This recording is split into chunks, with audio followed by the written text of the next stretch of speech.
Estamos aqui reunidos e reunidas e sobre a bênção e a proteção do Deus Pai, Filho e Espírito Santo.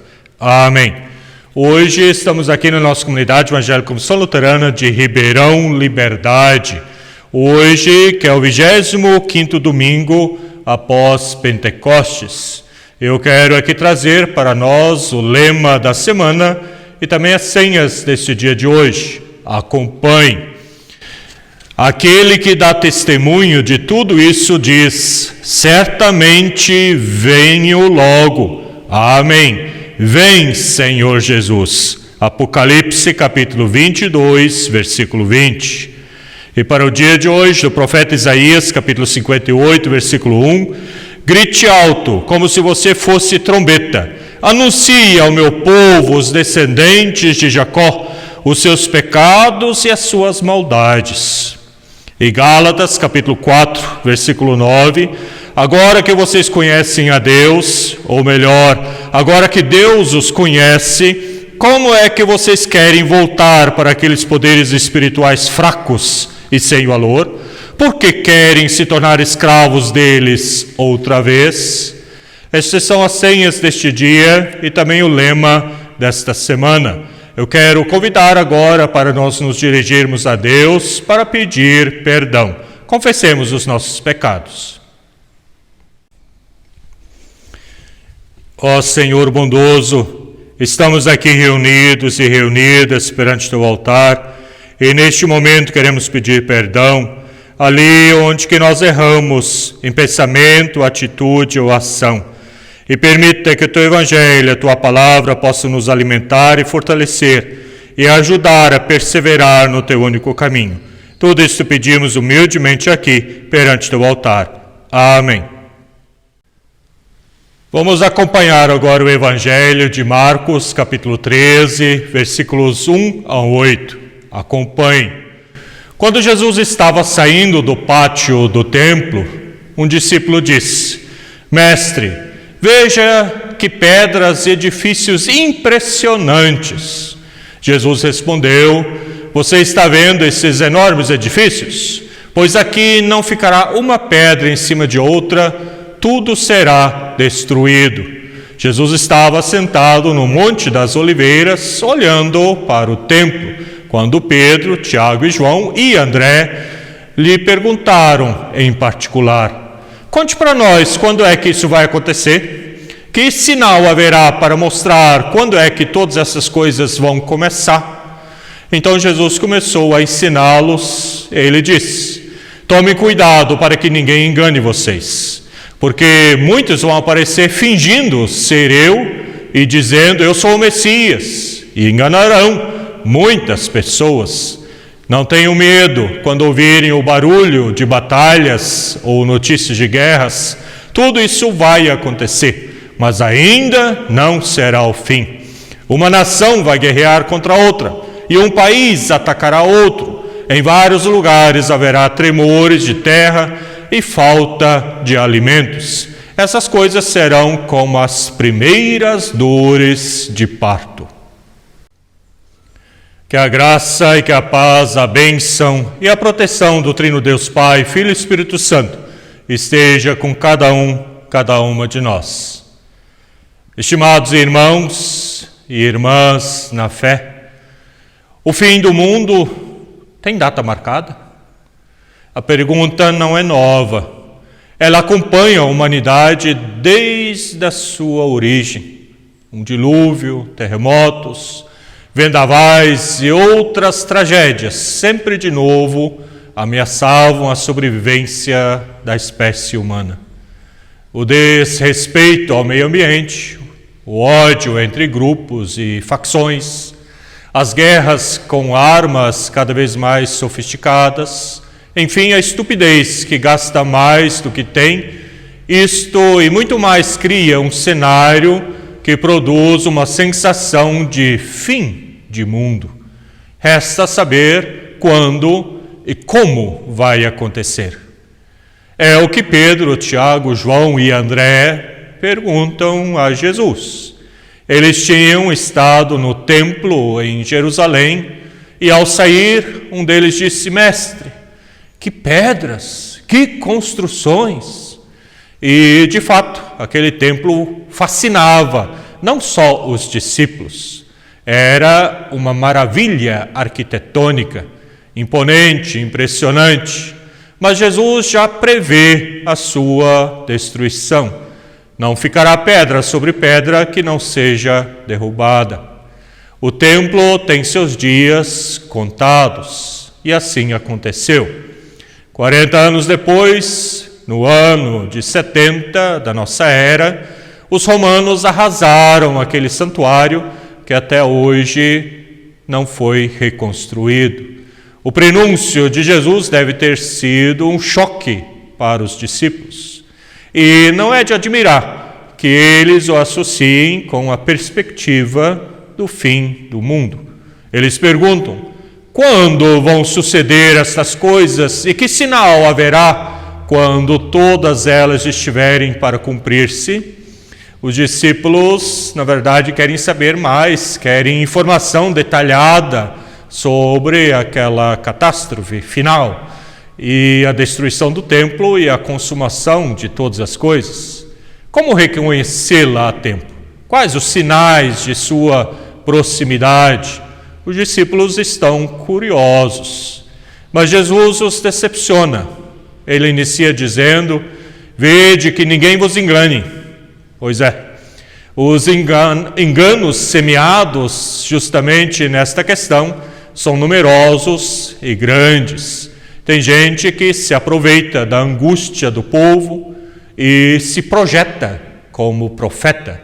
E é um bom negócio também. Eu me impressionei com a quantidade de livros em oferta no mercado que tem por conteúdo exatamente isso, a saber, o fim do mundo, o apocalipse, a agonia do planeta Terra. E os filmes de terror continuam atraindo cada vez mais público. Pelo que tudo indica, as pessoas têm prazer na desgraça dos outros. Mas quando a catástrofe chega perto, assim como foi no atentado às 2 torres em Nova York, mas também terremotos que assolaram o nosso mundo nesses últimos tempos, se instala o horror. E coloco aqui também a pandemia nesse sentido. Com a perspectiva do fim do mundo, não se brinca. É um assunto sério demais. Infelizmente, existem os enganadores, as enganadoras que procuram tirar proveito com as especulações. E Jesus alerta: vede que ninguém vos engane. Verdade é que Jesus, de modo algum, é otimista. Ele não nega haver motivos de séria preocupação. Ele prevê guerras, uma nação se levantará contra outra, haverá terremotos em vários lugares e também fomes. Vão surgir sedutores do povo, diz o Almeida, pessoas com pretensões messiânicas, salvadoras da pátria. O texto da mensagem fala de tudo isto e, com efeito, se contemplarmos o cenário mundial, é isto que está acontecendo. Parece que as previsões estão se cumprindo. Não há necessidade de eu continuar falando daquilo que dia após dia vemos nos nossos meios sociais. Ao horror de cada dia, aliás, pertence à crônica policial, à violência das nossas cidades e no campo, a guerra interna em nosso país, até a guerra entre famílias ou dentro da família. O texto do Evangelho não faz referência a isso, mas mesmo assim não há dúvida que essa violência se soma ao que Jesus alerta e chama a atenção. Então, devemos nos desesperar? É exatamente isto que Jesus quer evitar. Em primeiro lugar, ele se opõe a qualquer tipo de especulação. E com efeito, todos os cálculos em relação ao fim do mundo deram errado. Um pouco mais adiante, nesse mesmo capítulo, Jesus diz que ninguém sabe a respeito daquele dia ou daquela hora, nem mesmo ele próprio. O versículo 32. Trata-se de um segredo reservado a Deus e somente a Ele. Algo semelhante acontece com a hora da nossa morte. Ninguém a conhece, graças a Deus. quanto mais isto se aplica ao fim do mundo. Vamos deixar de nos inquietar com coisas que não são da nossa alçada. Não adianta consultar cartomantes ou outros profissionais do futuro. Eles ou elas não sabem de nada. Apostam tão somente na credulidade dos ingênuos. Deus é o Senhor de nossas vidas. E quem confia nisso pode ficar tranquilo. Não há nada que nos possa arrancar das suas mãos. É o que nos basta.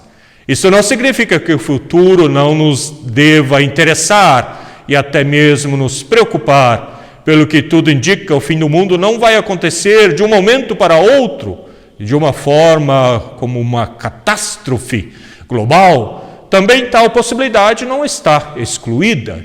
Teoricamente, uma guerra nuclear pode liquidar a humanidade em poucos instantes, poucos segundos. Mas a probabilidade é outra. Parece que o mundo vai sucumbir numa agonia lenta em razão da depredação do seu meio ambiente. Colaboram os conflitos armados, as catástrofes naturais, doenças endêmicas como a nossa pandemia, superpopulação do planeta. Fala-se muito em sustentabilidade ultimamente. Queremos um mundo que se sustenta, que se sustém e que oferece condições de vida também para os nossos netos, não somente para a minha boca. Mas a insensatez do ser humano não permite que sejam tomadas as medidas necessárias para alcançar estes objetivos. Razões econômicas sempre de novo se sobrepõem ao bom senso, né? E é isto que manda. Sempre é o financeiro, o que eu ganho com isso, infelizmente. É necessário encarar as ameaças a que a humanidade vive exposta com muita lucidez de espírito. Não adianta esconder os perigos a que vivemos expostos. É este o outro extremo, ou seja, ignorar a perspectiva do fim. Se de um lado existem aqueles e aquelas que têm prazer em amedrontar as pessoas, há por outro lado aqueles e aquelas que não levam a sério os alertas, né, sérios que Deus muitas vezes está nos dando. Não é este o jeito cristão e cristã de ser. Nós devemos colocar os nossos dons a seu serviço e se importar com a sua criação. Importa sim manter a calma, mas também cuidar aquilo que Deus colocou para nós cuidarmos de toda a sua criação, né? E cuidar é também se colocar ao lado e assim se engajar na manutenção da criação de Deus, preservar a paz, lutar pelo meio ambiente, lutar para que todos e todas tenham vida em abundância. Que a gente possa pensar sobre isso e se comprometer pela vida verdadeira, que somente o Trino Deus, que fez e faz tudo, também a mim e a ti, mas que quer também que nós cuidemos da sua criação. Amém. Vamos ter um momento de oração. Oremos. Ó Senhor, chegamos ao fim desta nossa meditação, onde queremos agora chegar humildemente a Ti, para que nos fortaleças, nos ajude, para que a gente venha assim perseverar na Tua palavra, no Teu Evangelho, lutando pela vida em abundância e na construção do nosso lar, nos nossos relacionamentos. Temos também pedidos e agradecimentos pessoais que queremos incluir na oração que Tu mesmo nos ensinaste. Pai nosso que estás nos céus, santificado seja o Teu nome, venha o Teu reino, seja feita a Tua vontade, assim na terra como no céu. O pão nosso de cada dia nos dá hoje, e perdoa-nos as nossas dívidas, assim como nós também perdoamos aos nossos devedores. E não nos deixes cair em tentação, mas livra-nos do mal, pois Teu é o reino, o poder e a glória para sempre. Amém. E que a paz, a bênção e a proteção do Trino Deus Pai, Filho e Espírito Santo esteja com cada uma de nós. Ide agora, pois, na paz do Senhor e divulga o seu Evangelho. Em nome de Deus Pai, Filho e Espírito Santo. Amém. Tenham um ótimo domingo e até a próxima. Tchau, tchau.